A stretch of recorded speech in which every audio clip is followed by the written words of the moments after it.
শেখ হাসিনাকে নিয়ে যত সমালোচনায় থাকুক আন্তর্জাতিক সম্পর্কের ক্ষেত্রে তিনি সব নৌকায় পা রেখে চলতে জানতেন। আমেরিকার বিষয়ে হাসিনা কঠোর ছিলেন, আবার ভারতের অদৃশ্য আপত্তি থাকলেও চীনের সাথে তিনি সম্পর্ক বজায় রেখেছিলেন। রাশিয়াকে নিয়ে এসেছিলেন রূপপুর পারমাণবিক বিদ্যুৎ কেন্দ্রের মতো মেগা প্রজেক্টে। পরাশক্তিধর সবগুলো দেশের সাথে এমন ভারসাম্য বজায় রেখে চলা বাংলাদেশ তো বটেই, বিশ্ব ইতিহাসে নজিরবিহীন। তবে শেখ হাসিনা সেটা দেখিয়ে গেছেন। বাংলাদেশের রাজনীতিতে শেখ হাসিনার শাসনকাল ছিল আন্তর্জাতিক সম্পর্কের জন্য অনন্য একটি অধ্যায়। ভারত, চীন, রাশিয়া এবং আমেরিকা এই চারটি পরাশক্তির সাথে স্বার্থের সংঘাত থাকা সত্ত্বেও তিনি জাতীয় উন্নয়নকে প্রাধান্য দিয়ে সবার সাথে সুসম্পর্ক বজায় রেখেছিলেন। এজন্য যে নীতি গ্রহণ করেছিলেন তাকে এক কথায় ভারসাম্য রক্ষা বা যথাযথ সমন্বয় বলা যেতে পারে। দক্ষিণ এশিয়ার ভূ রাজনীতিতে ভারতের সাথে বাংলাদেশের ঐতিহাসিক এবং ভৌগোলিক সম্পর্ক অত্যন্ত গভীর। এই সম্পর্ক অটুট রেখেও তিনি চীনকে বাংলাদেশের বড় বড় অবকাঠামো উন্নয়ন প্রকল্পে যুক্ত করতে পেরেছিলেন। বিশেষ করে পদ্মা সেতুর মতো মেগা প্রকল্পে নিজস্ব অর্থায়নের সিদ্ধান্ত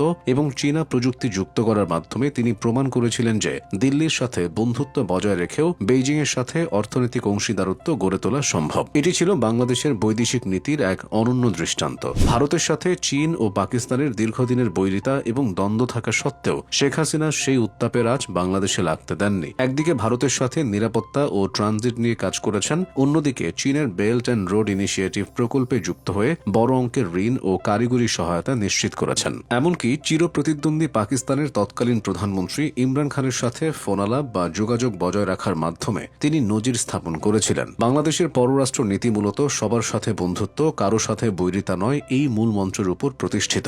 শেখ হাসিনাও তাতে বিশ্বাস করতেন। আঞ্চলিক অস্থিরতা থাকা সত্ত্বেও তিনি নিজের দেশের উন্নয়ন এজেন্ডাকে সবার উপরে স্থান দিয়েছিলেন। বিশ্বের অন্যতম শক্তিধর দেশ আমেরিকার সাথে বিভিন্ন বিষয়ে মতপার্থক্য থাকলেও শেখ হাসিনা জাতীয় স্বার্থে কঠোর অবস্থান নিতে দ্বিধা করেননি। রাশিয়ার উপর আমেরিকার নানাবিধ নিষেধাজ্ঞা থাকলেও তিনি রাশিয়ার সহায়তায় রূপপুর পারমাণবিক বিদ্যুৎ কেন্দ্র নির্মাণের মতো সাহসী পদক্ষেপ গ্রহণ করেছিলেন। এটি ছিল একটি অত্যন্ত ব্যয়বহুল এবং কৌশলগতভাবে গুরুত্বপূর্ণ প্রকল্প, যা বাংলাদেশের জ্বালানি নিরাপত্তা নিশ্চিত করার পথে একটি মাইল ফলক। আমেরিকার ভূ রাজনৈতিক পছন্দকে ছাপিয়ে রাশিয়ার সাথে এই অংশীদারত্ব এটি প্রমাণ করে যে শেখ হাসিনা উন্নয়নের প্রয়োজনে যে কোনো বড় শক্তির সাথে হাত মেলাতে প্রস্তুত ছিলেন, যদি তা দেশের কল্যাণে আসে। এই সাহসী সিদ্ধান্তের মাধ্যমে তিনি আন্তর্জাতিক মহলে নিজের এক অনমনীয় ভাবমূর্তি তৈরি করতে পেরেছিলেন। তবে সার্বভৌমত্বের প্রশ্নে শেখ হাসিনা সবসময় অত্যন্ত সোচ্চার ও অটল ছিলেন। বিশেষ করে সেন্ট মার্টিনের মতো কৌশলগত ও স্পর্শকাতর ভূখণ্ড নিয়ে কোনো বিদেশি শক্তির চাপের কাছে মাথা নত না করার যে অবস্থান তিনি নিয়েছিলেন তা নিয়ে এখনো আলোচনা হয়। কোনো সামরিক সুবিধা বা ভূ রাজনৈতিক কৌশলগত সুবিধার বিনিময়ে তিনি দেশের 1 ইঞ্চি মাটিও ছেড়ে দিতে রাজি হননি বলে একটি কথা প্রচলিত আছে। ক্ষমতার চেয়েও দেশের অখণ্ডতা যে বড় তা শেখ হাসিনার রাজনৈতিক সিদ্ধান্তে বারবার প্রতিফলিত হয়েছে।